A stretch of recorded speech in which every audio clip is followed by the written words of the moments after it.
Hi, I'm Jesse. Welcome to Motorcycle Tours, and today I'm gonna review the BMW F750, and this is an owner's review. I just picked it up from the dealer. I traded in my F700 for this new beauty. It just arrived today, and I've been driving it now for some hours, and these are my first impressions.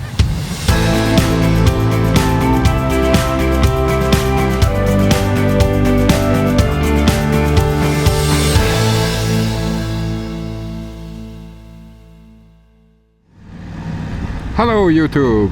Well, this is my brand new BMW F750GS. I just came from the store. I traded in my old F700 for this new F750GS, and I'm gonna tell you some of my initial thoughts on this bike and how it differs from the F700. There are a lot of new things on this bike. It's a complete redesign compared to the 700, the predecessor to this bike. But I have to say, after having driven the F700 now for some time and jumping straight onto this one, that there's no single huge difference except maybe the engine, the sound it makes, the character. But sitting on the bike, driving through traffic, driving on the roads, there's not one thing huge that really stands out. Instead, it's a long list of small subtle things they've changed in terms of how it feels to ride the bike. One of the things they've changed on this bike compared to the 700 is the gearing. The 700 had a very long first gear, the kind of long that you can start at traffic lights, go through a roundabout and out the other end at 50 kilometers per hour still in first gear. I always thought that this was a really amazing thing because it makes driving around in city traffic so much more comfortable, and they definitely shortened their first gear on this bike compared to the 700. It's not nearly as long, but it's not so short that it's annoying either, now that I've gotten used to the long first gear on the 700.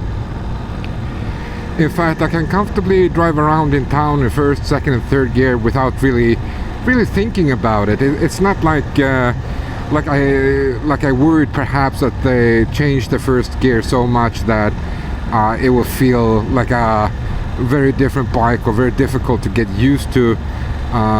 This kind of first gear that's just used for the first few meters, but that's not quite the case. The first gear on the 750 is actually long enough to not be a bother, to not be completely useless. This particular bike comes completely kitted out with everything. Everything in the accessory list is on this bike except for the skid plate, because that was plastic.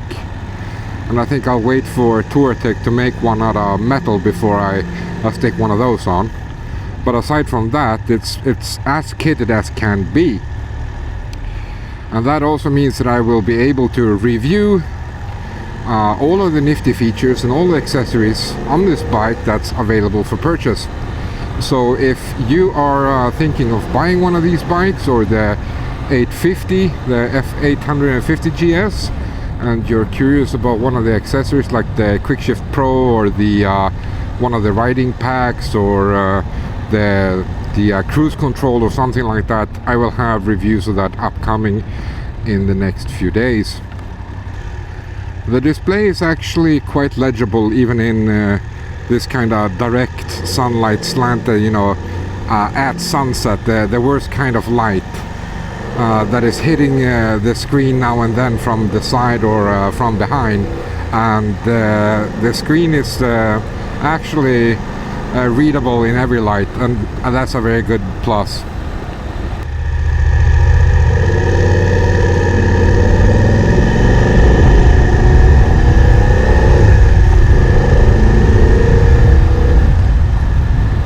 And the sound that this engine makes is just so much better than the 700. The F700 sounds like a sewing machine. It also runs like a sewing machine really well. This is something else entirely. So driving this bike around, I can actually notice a difference they made in the mapping of the power output. They've made the power output more accessible throughout the register, and it's actually quite noticeable. There's a little bit more power here and there at different speeds and revs than there are on the 700. So that's actually very good, and it sounds a lot better.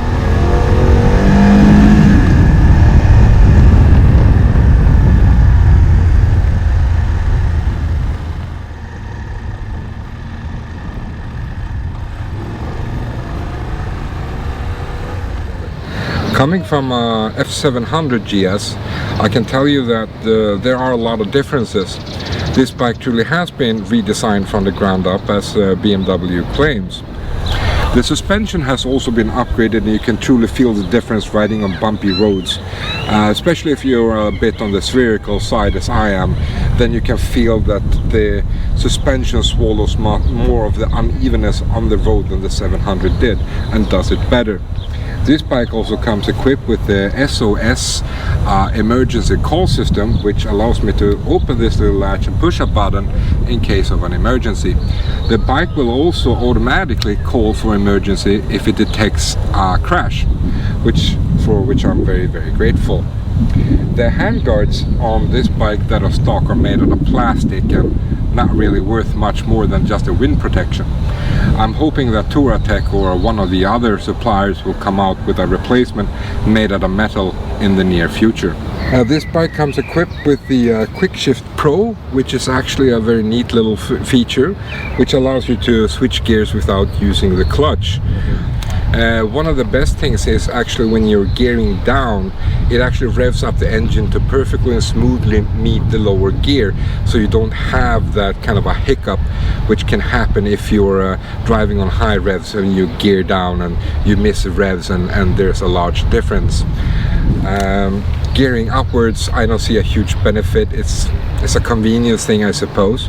It also has a cruise control, which I thought would be bonkers on a bike like this, but after having driven it for the entirety of the day, I did do some of that kind of boring driving when you drive at the same speed straight ahead for a very long time. And I can tell you that the cruise control actually came quite in handy.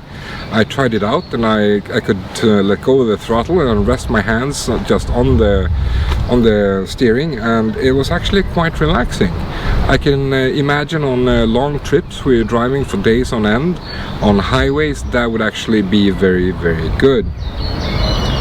As you can see, the fuel tank has been repositioned and redesigned compared to the 700, where it was beneath the seat, as it was custom on the BMW GS bikes for a very long time.